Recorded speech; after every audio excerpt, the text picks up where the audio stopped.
എല്ലാവർക്കും welcome back to Chinnu's Cherrypicks. നമുക്കിന്ന് സദ്യയിൽ ഉരുളക്കിഴങ്ങ് മസാലയുടെ റെസിപ്പി കാണാം. നല്ല ഇറച്ചിക്കറി പോലത്തെ മണവും രുചിയൊക്കെ ഉള്ളത്. സദ്യയിൽ നമുക്കിത് രണ്ട് തരത്തിൽ കിട്ടാറുണ്ട്. ഒന്ന് പാലൊഴിച്ചും മറ്റേത് വറുത്തരച്ചും. പാലൊഴിച്ച് നമ്മൾ വട കൂട്ടുകറിയൊക്കെ ഉണ്ടാക്കുന്ന പോലെ ഉരുളക്കിഴങ്ങും വടയും കൂടെ ചേർത്തൊക്കെ ഉണ്ടാക്കുന്നത്. നമ്മൾ ഇന്ന് കറക്റ്റ് ഇറച്ചിക്കറിയുടെ പോലത്തെ ലുക്കും മണവും രുചിയും മസാലയൊക്കെ ചേർത്തിട്ടുള്ള വളരെ ടേസ്റ്റി ആയിട്ടുള്ള ഉരുളക്കിഴങ്ങ് മസാലയാണ് തയ്യാറാക്കുന്നത്. ഇത് നിങ്ങൾക്ക് പൊട്ടറ്റോ മാത്രം ഉപയോഗിച്ചോ അല്ലാന്നുണ്ടെങ്കിൽ സോയയൊക്കെ ചേർത്തും തയ്യാറാക്കാം. അപ്പം നമുക്കിത് എങ്ങനെ ഉണ്ടാക്കുന്നതെന്നുള്ളത് കാണാം. അപ്പോൾ അതിനായിട്ട് നമുക്ക് 3 വലിയ പൊട്ടാറ്റോ വേണം. അധികം വലുപ്പം ഇല്ലാത്തതുകൊണ്ട് ഞാൻ ചെറിയ ഒരെണ്ണം കൂടി എടുത്തിട്ടുണ്ട്. ചില സദ്യയിലൊക്കെ നമുക്കിത് സോയ ചേർത്തിട്ടും കോളിഫ്ലവർ ഒക്കെ ചേർത്തിട്ടും ഒക്കെ ഉണ്ടാക്കാറുണ്ട്. നമ്മൾ ഇന്ന് ഉരുളക്കിഴങ്ങ് മാത്രമാണ് ഉപയോഗിക്കുന്നത്. അപ്പോൾ 3 ഉരുളക്കിഴങ്ങ് വേണം. ഇത് കൂടാതെ നമുക്ക് 2 സവാളയുള്ളി വേണം. ഇറച്ചിക്കറി പോലെ തന്നെ കൊച്ചുള്ളി ഉണ്ടെങ്കിൽ കുറച്ചും കൂടെ ടേസ്റ്റ് ആണ്. അപ്പോൾ ചെറിയൊരു പിടി ഞാൻ കൊച്ചുള്ളി എടുത്തിട്ടുണ്ട്. ഇതില്ലെങ്കിലും കുഴപ്പമില്ല. പിന്നെ ചെറിയൊരു കഷ്ണം ഇഞ്ചി, 3 അല്ലി വെളുത്തുള്ളിയും 2 പച്ചമുളകും എടുത്തിട്ടുണ്ട്. ഇത് കൂടാതെ നമുക്ക് ചെറിയൊരു തക്കാളി കൂടി വേണം. ആദ്യം നമുക്ക് ഇഞ്ചിയും വെളുത്തുള്ളിയും നല്ലപോലെ ഒന്ന് ചതച്ചെടുക്കാം. അപ്പോൾ ഇതുപോലെ ഒരു ചെറിയ ഇടികല്ലിലിട്ട് നമുക്കിതൊന്ന് ചതച്ചെടുക്കാം. ഇനി അതെല്ലാം നിങ്ങൾക്ക് ജിഞ്ചർ ഗാർലിക് പേസ്റ്റ് യൂസ് ചെയ്താൽ മതിയെന്നുണ്ടെങ്കിൽ 1.5 teaspoon ginger garlic paste use ചെയ്താലും മതിയാവും. കുക്കറിലാണ് നമ്മൾ പെട്ടെന്ന് ഈ കറി തയ്യാറാക്കി എടുക്കുന്നത്.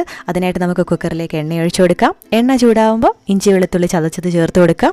നല്ലൊരു മണം വന്നു കഴിയുമ്പോൾ നമുക്കിതിലേക്ക് അരിഞ്ഞു വെച്ചിരിക്കുന്ന സവാളയുള്ളിയും കൊച്ചുള്ളിയും പച്ചമുളകും ക്യൂബ്സ് ആയിട്ട് അരിഞ്ഞു വെച്ചിരിക്കുന്ന പൊട്ടാറ്റോയും ചേർത്ത് കൊടുക്കാം. അതോടൊപ്പം തന്നെ കുറച്ച് കറിവേപ്പിലയും മഞ്ഞളും ഉപ്പും ചേർത്ത് നമുക്കിത് നല്ലപോലെ ഒന്ന് മിക്സ് ചെയ്തെടുക്കാം.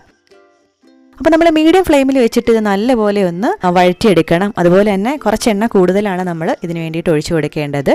അപ്പോൾ ഇത് അനക്കാതെ കുറച്ച് നേരം മീഡിയം ഫ്ലെയിമിൽ വെക്കുമ്പോൾ ഇങ്ങനെ ഒരു പൊട്ടുന്ന സൗണ്ടൊക്കെ വരും. അതിനുശേഷം നമുക്കൊന്ന് ഇളക്കി കൊടുക്കാം. അപ്പോൾ ഇതുപോലെ തന്നെ നമ്മളൊരു 2-3 പ്രാവശ്യം കൂടെ ചെയ്യുമ്പോഴത്തേക്കും നമ്മുടെ പൊട്ടറ്റോയൊക്കെ ചെറുതായിട്ട് വറുത്ത് ചെറിയൊരു ലൈറ്റ് ബ്രൗൺ കളറൊക്കെ അതിൻ്റെ മുകളിൽ വരും. നമ്മൾ സെപ്പറേറ്റ് ആയിട്ട് പൊട്ടറ്റോ വറുത്തൊക്കെ ചെയ്യുന്നതിന് പകരമാണ് നമ്മൾ പെട്ടെന്ന് ഇങ്ങനെ ചെയ്തെടുക്കുന്നത്. അപ്പോൾ ഇത്രയുള്ള കാര്യം. ഇനി നമുക്കിതിലേക്ക് ഒരു 1/4 കപ്പ് വെള്ളം കൂടി ചേർത്ത് കൊടുത്ത് മീഡിയം ഫ്ലെയിമിൽ ഒരു വിസിലിന് മാത്രം ഒന്ന് കുക്ക് ചെയ്തെടുക്കുക. ഒരു വിസിലിൽ കൂടുതൽ കുക്കാവുകയാണെങ്കിൽ ഒരുപാട് അങ്ങ് വെന്ത് പോവും. പിന്നെ ഇളക്കാനൊക്കെ പാടായിരിക്കും.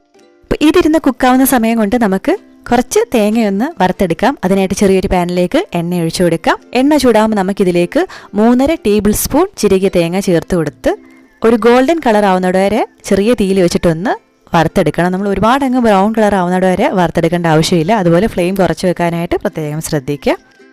അപ്പോൾ ഈ ഒരു കളർ ആകുമ്പോൾ നമുക്ക് ഫ്ലെയിം ഓഫ് ചെയ്യാം. ഇനി ഇതൊന്ന് തണുക്കുന്നത് വരെ നമുക്കൊന്ന് വെയിറ്റ് ചെയ്യണം. തണുത്തതിന് ശേഷം നമുക്ക് മിക്സിയിലിട്ട് നല്ല പേസ്റ്റ് പോലെ ഇതൊന്ന് അരച്ചെടുക്കണം.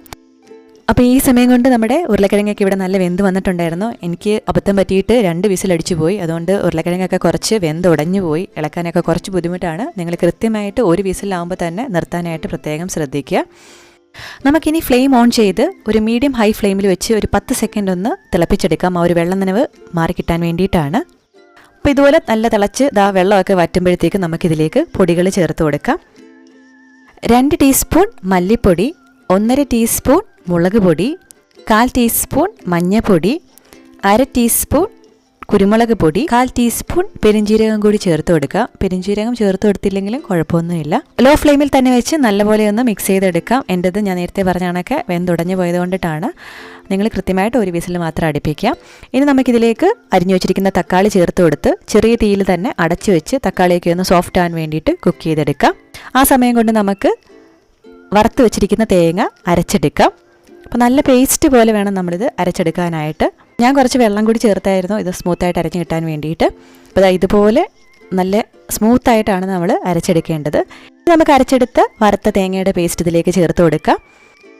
ഇതോടൊപ്പം തന്നെ നമുക്ക് 1/4 കപ്പ് ചൂടുവെള്ളം ചേർത്ത് കൊടുക്കാം. നല്ലപോലെ മിക്സ് ചെയ്തെടുക്കാം. ഞാൻ ചൂടുവെള്ളമാണ് ചേർത്ത് കൊടുത്തത്.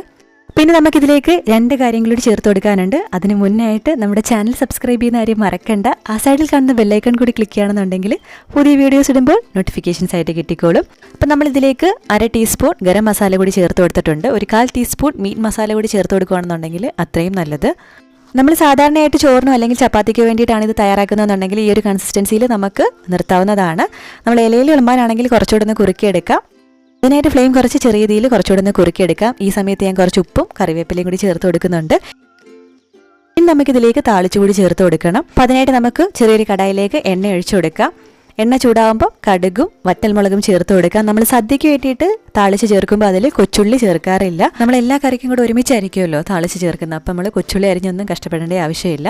അപ്പോൾ കടുകും വറ്റൽമുളകും കറിവേപ്പിലയും ചേർത്ത് മൂപ്പിച്ചെടുത്ത് ചേർത്ത് കൊടുക്കുമ്പോഴത്തേക്കും നമ്മുടെ ടേസ്റ്റി ആയിട്ടുള്ള ഉരുളക്കിഴങ്ങ് മസാല ഇവിടെ റെഡി ആയിട്ടുണ്ട്. എല്ലാവരും ഒന്ന് ട്രൈ ചെയ്ത് നോക്കുക. നമ്മുടെ വീഡിയോ ഇഷ്ടമായിട്ടുണ്ടെങ്കിൽ കമൻറ്റ് ചെയ്യാനായിട്ട് മടിക്കരുത്. പുതിയൊരു വീഡിയോ ആയിട്ട് നമുക്ക് വീണ്ടും കാണാം. അതുവരേക്കും ബൈ.